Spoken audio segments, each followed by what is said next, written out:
दोस्तों, पंजाब के शाही इमाम मौलाना उस्मान लुधियानवी ने बहुत बड़ी धमकी दे डाली है। जी हाँ दोस्तों, बिल्कुल आपने सही सुना, बहुत बड़ा ऐलान कर दिया है दोस्तों। और इसका असर कुछ ही दिनों में हमारे हिंदुस्तान में देखने को मिलेगा दोस्तों।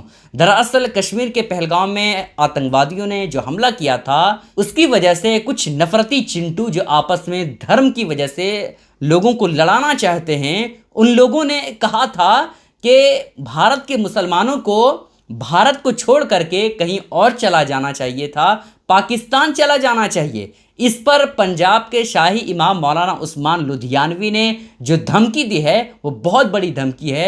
उन्होंने कहा कि ना भारत को कोई हिला सकता है और ना ही भारत में रह रहे मुसलमानों को कोई हिला सकता है। कोई आंच भी अगर मुसलमानों पर आता है तो क्या कुछ कहा है इन्होंने, ये पूरी बात आपको जरूर सुननी चाहिए। बहुत ही जोरदार बयान है, बहुत बड़ी धमकी है दोस्तों, आप वीडियो देखिए। आज बहुत सारे लोग मुल्क के कई हिस्सों में, सारे गैर मुस्लिम हजरात में कुछ लोग ऐसे होते हैं जो नफरत की बुनियाद पर किसी सब्जी वाले को, किसी रेडी वाले को पूछते हैं तुम्हारा नाम क्या है, तो वो दहशतगर्दों का क्या मकसद था धर्म पूछ के गोली मारने का? उनका मकसद ही यही था कि पूरे मुल्क में मुसलमानों को, गैर मुस्लिमों को आपस में बांटें ताकि इनमें नफरत बढ़े। आज जो लोग उनकी पैरवी कर रहे हैं वो इस नफरत में इजाफा करने की कोशिश कर रहे हैं, जिस मकसद के लिए उन दहशतगर्दों ने यह काम किया है।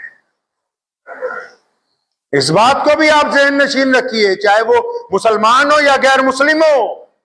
अगर आप मुसीबत की घड़ी में इकट्ठे नहीं हैं, अगर दुख की घड़ी में भी आपको एक दूसरे की नफरत नजर आ रही है, अगर परेशानी की घड़ी में भी आपको लगता है कि फला मजहब वाला ऐसा, फला मजहब वाला ऐसा है, तो फिर इसका मतलब आप एक अच्छे शहरी नहीं है। आप परेशानी के दिनों में, दुख के दिनों में, संकट के दिनों में भी एक दूसरे की अगर नफरत के प्लान अपने दिल के अंदर रखते हैं तो आपके दिल में मुल्क का वो दर्द नहीं है, वो हमदर्दी नहीं है जो दुश्मन के सामने इस बात का इजहार कर सके कि परेशानी में, दुख में हम सब लोग जो हैं वो इकट्ठे हैं। इजहार हमदर्दी भी कीजिए, दुश्मन के खिलाफ अपना इजहार भी कीजिए, मुजम्मत का, नफरत का, लेकिन आपस में प्यार मोहब्बत को कायम रखिए, क्योंकि दुश्मन का मकसद तो आपकी मोहब्बत को तोड़ना है, आपके इत्तेफाक को तोड़ना है, आपको एकजुट रहने से इंकार करने को साजिश तैयार करना है। इसलिए ये जो हम मुजम्मत करते हैं या आप मुजम्मत कर रहे हैं, ये किसी दिखावे के लिए नहीं है, ये उन जज्बात के तहत हैं जो अल्लाह के नबी हजरत मोहम्मद रसूलुल्लाह सल्लल्लाहु अलैहि वसल्लम ने हमें अता किए हैं। पाकिस्तान के मौलवियों से भी कहता हूं कि दिल पे हाथ रख के बताओ, क्या ऐसे आदमी पर गोली चलाना जायज है जिसके हाथ में बंदूक ना पकड़ी हो? क्या किसी ऐसे बंदे का कत्ल करना जायज है जो तुम्हारे खिलाफ लड़ने ना आया हो? क्या किसी बूढ़े माँ बाप के बेटे को उनके सामने मार देना जायज है जिसने तुम्हें नुकसान ना पहुंचाया हो?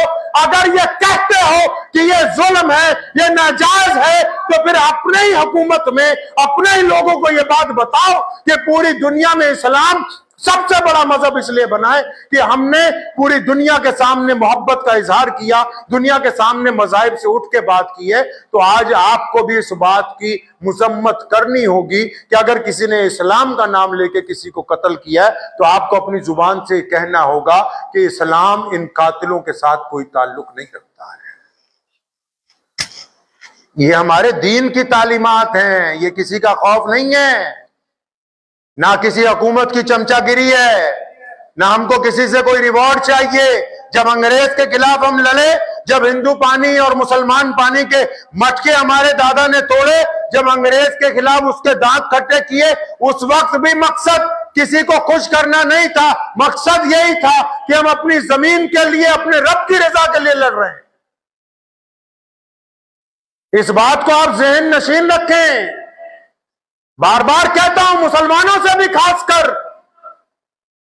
कि जिस तरह मुल्क की आजादी में आप सबसे आगे थे, आज दहशतगर्दों के खिलाफ भी आपको सबसे आना होगा, क्योंकि आपके मजहब ने आप पे ये करेंगे और आप कभी जालिमों के साथ नहीं हो सकते हैं। वो अलग बात है कि कुछ लोग सियासी रोटियां सेकने लगे, मैंने कल एक बयान सुना, पंजाब के एक शहर में एक बहुत छोटा सा कोई सियासतदान बोल रहा था कि मुसलमानों से ये काम करवा लो, मुसलमानों को यहां से निकाल दो। कान खोल के इत्मीनान से ये बात सुन लो, इस रूए जमीन पर हम पैदा हुए हैं, हमारे अकाबरीन ने मुल्क की आजादी के लिए कुर्बानियां दी हैं, हमारी हड्डियां इस मुल्क में खाद बनती हैं। दुनिया की कोई ताकत ना इस मुल्क को हिला सकती है, ना इस मुल्क में मुसलमानों को अपनी जगह से हिला सकती है।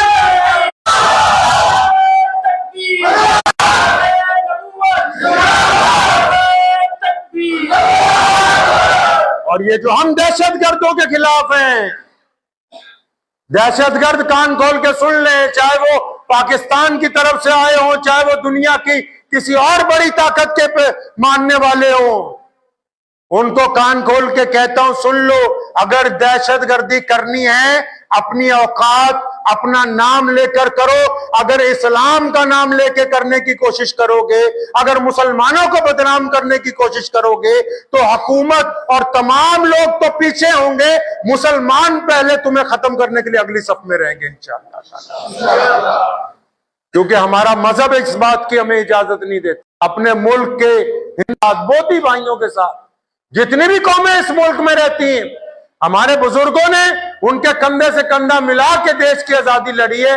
आज भी आतंकवाद के खिलाफ हम अपने देश के सभी लोगों के कंधे से कंधा मिला के आतंकवाद के खिलाफ लड़ते रहेंगे। दोस्तों, मौलाना उस्मान साहब का साफ तौर पर कहना है कि कश्मीर के पहलगाम में जिन लोगों ने हमला किया, उनका मकसद और उनका सिर्फ़ और सिर्फ टारगेट ये था कि इनकी भाईचारगी को ख़त्म कर दिया जाए, हिंदू मुसलमान के दरमियान जो मोहब्बत है वो ख़त्म कर दिया जाए। हमें इस मंसूबे को समझना चाहिए। उसका मकसद ये था कि इस भाईचारगी को ख़त्म करने के बाद हिंदुस्तान मुल्क जो है वो कमज़ोर हो जाएगा, बिल्कुल खस्ता हालत हो जाएगी इनकी। लेकिन हमें इन चीज़ों को समझना चाहिए। आप सोचिए ना दोस्तों, मुसलमानों पर जो इल्ज़ाम लग रहा है, आप ये भी तो सोचें कि वहाँ के मुसलमानों ने किस तरह से लोगों की जान बचाई। नज़ाकत अली ने 11 लोगों की जान बचाई। इसी तरह से आसिफ शाह ने जान बचाते बचाते उसकी जान चली गई। इसी तरह से आदिल शाह जो है उसकी भी जान चली गई, लोगों की जान बचाते बचाते।